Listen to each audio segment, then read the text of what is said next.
आप हैं शिक्षा सुधार रोजगार के साथ। मैं हूं नीरज। बिहार शिक्षक बहाली 2019-2021 की बड़ी खबरों के साथ आज हम बात करेंगे स्टेट 2019-2021 रिजल्ट की। रिजल्ट नॉर्मलाइजेशन के बाद प्रकाशित हुई और नॉर्मलाइज रिजल्ट पर कई तरह के सवाल उठ रहे हैं। क्या हाईकोर्ट पटना में नॉर्मलाइज रिजल्ट पर चैलेंज हो सकता है? नॉर्मलाइज रिजल्ट क्या सही है या गलत? इस पर आज हम चर्चा करेंगे और सबूतों के साथ चर्चा करेंगे। अंत तक बने रहे वीडियो में। वीडियो पसंद आ रहा हो तो लाइक ज़रूर करें। नॉर्मलाइज रिजल्ट पर क्या चैलेंज हो सकता है? नॉर्मलाइज रिजल्ट क्या सही है या गलत? सबूतों के साथ देखिए क्या सही क्या गलत। हम आपको बता दें, नॉर्मलाइजेशन की पद्धति आज की नहीं है। करीब 20 सालों से रेलवे, एसएससी और सीजीएल जैसे बड़े एग्जामों में नॉर्मलाइज रिजल्ट द्वारा ही परिणामों की घोषणा होती है। आपके स्क्रीन पर आप देख सकते हैं अंकों में गड़बड़ी के आरोप का रेलवे भर्ती बोर्ड ने किया खंडन। बताया नॉर्मलाइज सिस्टम से दिए गए थे अंक। 2 साल पहले की खबर है। आज स्टेट 2019 में जो हंगामा हो रहा है, ये हंगामा आज का नहीं। इससे पहले भी रेलवे, एसएससी और सीजीएल में कई तरह की परीक्षाओं में नॉर्मलाइज रिजल्ट के बाद हंगामा हुआ था, पर हंगामे की इस मुकदमे के बाद भी नॉर्मलाइज रिजल्ट हमेशा सही पाया गया है। आपके स्क्रीन पर हम रेलवे का उदाहरण दिखा रहे हैं। आरआरबी ग्रुप डी रिजल्ट 2019 परीक्षार्थियों में मार्क्स की कन्फ्यूजन दूर करने के लिए हिंदी में रेलवे का संदेश। इससे पहले जब रेलवे में इसी तरह का हंगामा हुआ था तो रेलवे ने एक पीडीएफ जारी किया था। आप देख सकते हैं, प्रेस विज्ञप्ति इसको कहा गया था उस समय। रेलवे की परीक्षा 152 पालियों में 51 दिनों में संपन्न हुई थी और उसके बाद रिजल्ट के बाद नॉर्मलाइज रिजल्ट पर उठे थे सवाल। ऐसे में क्या सवाल उठे थे? आपके स्क्रीन पर आरआरबी ग्रुप डी रिजल्ट में कुछ उम्मीदवारों के कुल 100 अंक से अधिक अंक आने पर काफ़ी हंगामा मचा हुआ है। खासकर बिहार में कुछ उम्मीदवार सड़क पर उतर आए हैं, विरोध प्रदर्शन कर रहे हैं। बिहार में कुछ नाराज अभ्यर्थियों ने ट्रेन भी रोक दी। अभ्यर्थियों ने आधे घंटे तक जहानाबाद रेलवे स्टेशन पर पैसेंजर ट्रेन को रोके रखा। स्टेशन पर पैसेंजर ट्रेन रोकी और सरकार के खिलाफ नारेबाजी की। अभ्यर्थियों का कहना था कि ग्रुप डी की परीक्षा में अनियमितता बरती गई है। मार्क्स के प्रति अभ्यर्थियों में घोर कन्फ्यूजन था और आप देख सकते हैं अखबार ने लिखा है कि रेलवे भर्ती बोर्ड ने हिंदी में नोटिस जारी करके हिसाब किया था कि 100 अंकों की परीक्षा में 100 अंक से अधिक अंक आ सकते हैं। 100 अंक से अधिक अंक आने पर अभ्यर्थी परेशान थे। रेलवे का कहना था कि नॉर्मलाइज तरीके से रिजल्ट दिया गया और पहले भी ऐसा रिजल्ट प्रकाशित हो चुका है। आप देख सकते हैं प्रेस विज्ञप्ति आपके स्क्रीन पर है। लिखा है, यह फार्मूला रेलवे बोर्ड के आधिकारिक पत्र के अनुसार 2000 से सभी रेलवे बोर्ड की परीक्षा परिणामों को बनाने में इस्तेमाल किया जा रहा है। इसी फार्मूले द्वारा नॉर्मलाइज प्राप्तांक के आधार पर ही दिनांक 4/3/2019 को लेवल 1 ग्रुप डी के विभिन्न पदों पर रेलवे में भर्ती हेतु परिणाम प्रकाशित किया गया।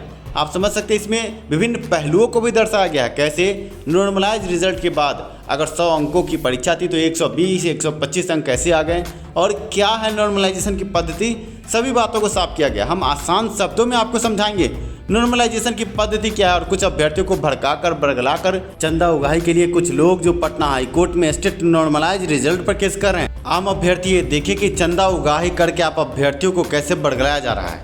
हमारे पास हाई कोर्ट से लेकर सुप्रीम कोर्ट के कई जजमेंट है जिसमें नॉर्मलाइज रिजल्ट पर चैलेंज के बाद मुंह की खानी पड़ी है विभिन्न अभ्यर्थियों को विभिन्न परीक्षाओं में। पहले आप इस प्रेस विज्ञप्ति को देख ले। साथ में नॉर्मलाइज रिजल्ट में कैसे 100 की परीक्षा में 130 140 अंक आ सकते हैं वो भी हम साफ करेंगे।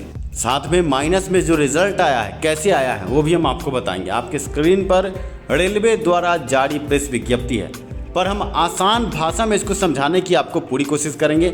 हम अखबार के हवाले से ही आपको समझाएंगे। दैनिक भास्कर अखबार द्वारा इस पद्धति को समझाने के लिए 2 साल पहले एक फार्मूला इजाद किया गया था। उसी फार्मूले के आधार पर हम आपको समझाएंगे कि कैसे माइनस में रिजल्ट गया स्टेट 2019 में और कैसे 100 की परीक्षा में 130 और 135 अंक भी आ सकते हैं।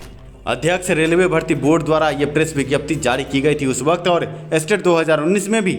आप समझ सकते हैं रिजल्ट की पद्धति सही है, पर कुछ अभ्यर्थी पैसे की लालच में अभ्यर्थियों को बरगला रहे हैं, अभ्यर्थियों के भविष्य के साथ खेल रहे हैं, जो कि सही नहीं है। और शिक्षा सुधार रोजगार ऐसा होने नहीं देगा। अगर कोई भी अभ्यर्थी नॉर्मलाइज रिजल्ट पर सवाल उठाता है तो शिक्षा सुधार रोजगार उसी के लफ्जों में उसको जवाब देगा पटना हाईकोर्ट में। घबराए नहीं अभ्यर्थी।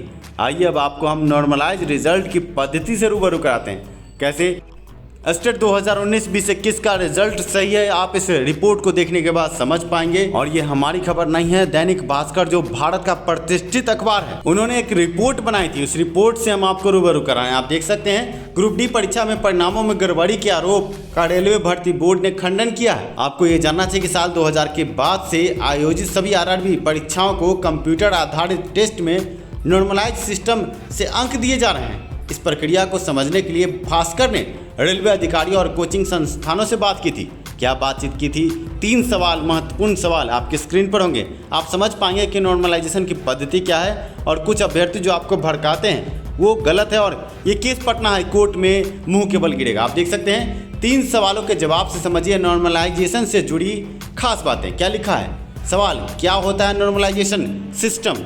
जवाब जान ले। जवाब है, नॉर्मलाइजेशन सिस्टम से पेपर कितना कठिन था इसका स्तर तय किया जाता है और अंक निर्धारित किए जाते हैं। मान लीजिए परीक्षा में पहले दिन पेपर कठिन था तो अनुमान लगाया गया कि पेपर में यदि कोई 70 नंबर भी ले आए तो उसे 100 माना जाए, जबकि दूसरे दिन पेपर बहुत सरल था तो इसका उल्टा कर दिया जाएगा और 100 अंक लाने वाले को 70 मान लिया जाएगा। आप समझ सकते हैं, 30 अंक तक हट सकते हैं इस परीक्षा में। इस प्रक्रिया में औसत निकाला जाता है और जिस शिफ्ट में सबसे ज़्यादा अंक प्राप्त किए गए हैं उसके हिसाब से कम अंक वाले शिफ्ट में अंक जोड़कर बराबरी पर लाया जाता है। कहीं से भी प्रक्रिया गलत नहीं है। आप समझ सकते हैं कि -30 -35 अंक अगर आए भी हैं तो सही जेन्युइन है और कहीं से भी नॉर्मलाइजेशन की प्रक्रिया गलत नहीं है।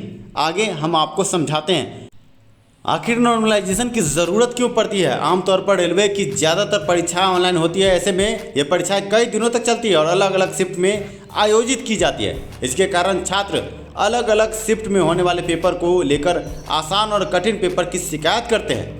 इसे ध्यान में रखते हुए नॉर्मलाइजेशन की शुरुआत की गई। स्टेट में भी ऐसा ही हुआ था। स्टेट 2019 में अभ्यर्थियों ने शिकायत की और अभ्यर्थी द्वारा ये कहा गया कि नॉर्मलाइज रिजल्ट प्रकाशित किया जाए। ऐसे में अगर -30 अंक भी आते हैं तो कैसे आते हैं ये हम साफ करेंगे। साथ में नॉर्मलाइजेशन की पद्धति कैसे सही ये भी हम साफ करेंगे और पटना हाई कोर्ट में अगर ये केस जाता है तो कैसे ये केस डिसमिस होगा ये भी हम साफ करेंगे। आप देख सकते हैं, सवाल, कैसे समझे नॉर्मलाइजेशन को? आपके स्क्रीन पर आप देख सकते हैं। मान लीजिए शिफ्ट 1 में 5 परीक्षार्थी 60, 50, 45, 65 और 55 अंक प्राप्त करते हैं। शिफ्ट 2 में 100, 80, 70, 90, 85 अंक प्राप्त करते हैं। शिफ्ट 3 में 90, 95, 60, 75 और 80 अंक प्राप्त करते हैं। अब हंगामा होता है कि हमारे शिफ्ट में कठिन प्रश्न था, हमारे शिफ्ट में बहुत ज़्यादा कठिन प्रश्न था। ऐसे में क्या होता है ये देख लीजिए। उम्मीदवार प्रश्न पत्र के स्तर के आधार पर अलग अलग शिफ्ट में परीक्षार्थी के अंक में अंतर देख सकते हैं। इसलिए हम पहले शिफ्ट का औसत अंक निकालेंगे तो 55 होगा, फिर दूसरी शिफ्ट का औसत अंक 85 होगा। इस प्रकार शिफ्ट 1 और शिफ्ट 2 के औसत अंक का अंतर 30 है। आप समझ सकते हैं, यदि हम पहली शिफ्ट के परीक्षार्थी के अंक में 30 अंक जोड़ देते हैं तो नॉर्मलाइजेशन अंक 60 + 30 90, 50 + 30 80 और 45 + 30 75। आप समझ सकते हैं कि दोनों दिनों के परीक्षार्थियों का अंक लगभग समान हो गया है। ऐसे में इस पद्धति में आप साफ तौर से देख सकते हैं कि दूसरे दिन की परीक्षा के रिजल्ट में अभ्यर्थियों के अंक अधिक है और पहले दिन की परीक्षा में कठिन प्रश्न होने के कारण अंक कम है और नॉर्मलाइज पद्धति के कारण अभ्यर्थियों के अंक प्रतिशत को सही किया गया। कहीं से भी नॉर्मलाइजेशन की पद्धति गलत नहीं है। अब आगे देखिए, उसी प्रकार हम दूसरी शिफ्ट और तीसरी शिफ्ट के अंकों का नॉर्मलाइजेशन कर सकते हैं। दूसरी शिफ्ट में अंकों का औसत 85 है, तीसरी शिफ्ट में अंकों का औसत 80 होगा। इसलिए औसत अंक का अंतर 5 है। यदि हम शिफ्ट 3 के परीक्षार्थियों के अंकों में 5 अंक जोड़ देते हैं तो पांचों परीक्षार्थी 90 + 5 95, 95 + 5 100 और 60 + 5 65 अंक, 75 + 20 95 और 80 + 20 100 अंक प्राप्त करते हैं। कहीं से भी नॉर्मलाइजेशन की पद्धति गलत नहीं है। ऐसे में आप अभ्यर्थियों को बरगलाया जाता है कि नॉर्मलाइजेशन की पद्धति गलत है। आप समझ सकते हैं, अगर कोई अभ्यर्थी स्टेट में एक भी प्रश्न नहीं बनाएगा और उस शिफ्ट में कठिनाई को देखते हुए 30 अंक हटाए जाते हैं और दूसरे शिफ्ट को दिया जाता है तो 30 अंक माइनस होना कोई बड़ी बात नहीं है। नॉर्मलाइजेशन की पद्धति सही है। कुछ अभ्यर्थी आपको बरगला रहे हैं और कुछ अभ्यर्थी जो आम अभ्यर्थी है जो बेचारे नॉर्मलाइजेशन की पद्धति को नहीं समझते, वो अपने आप को ठगा सा महसूस कर रहे हैं और आगे फिर ठगों के चक्कर में पड़ रहे हैं। ऐसे में हम शिक्षा सुधार रोजगार की तरफ से आप अभ्यर्थियों से अपील करेंगे, किसी को भी केस के नाम पर 1 रुपया भी ना दें। आपके ज़िंदगी के साथ खेलने के लिए कुछ अभ्यर्थी आतुर हैं, तैयार हैं, आपसे पैसा लेकर आपको नीचे गिराने की पूरी तैयारी है। ऐसे में अब अनुत्तीर्ण अभ्यर्थियों को करना क्या है, इस पर हम आपको मशवरा देंगे कि 33,916 सीटों के लिए कई तरह के कैबिनेट के प्रस्ताव पास है। साथ में मुख्यमंत्री ने गांधी मैदान से इसकी घोषणा की थी। अगर ये स्टेट की 7वें चरण की बहाली जो है ये पूर्ण होती है, इसके बाद तुरंत 33,916 सीटों की बहाली आएगी। अभ्यर्थी उसके लिए तैयारी करें, केस मुकदमे के चक्कर से बचे। अगले वीडियो में हाई कोर्ट, सुप्रीम कोर्ट और कई अन्य कोर्टों के जजमेंट के साथ आपसे मिलेंगे और आपको समझाने की कोशिश करेंगे कि नॉर्मलाइजेशन की पद्धति कैसे सही है और कैसे केस डिसमिस हुआ है। कई केस डिसमिस हुए हैं। ठगों और चंदा चोरों से सावधान हो जाएं, ये आपको ठग रहे हैं। एक पुराना ऑडियो वायरल करके शिक्षा सुधार रोजगार को भी बदनाम करने की कोशिश की जा रही है, पर किसी भ्रम और भ्रांति में न रहें। इस वीडियो के डिस्क्रिप्शन में शिक्षा सुधार रोजगार के ऑफिशियल फेसबुक पेज का लिंक है, साथ में व्हाट्सएप का भी लिंक है। जुड़े शिक्षा सुधार रोजगार से। धन्यवाद।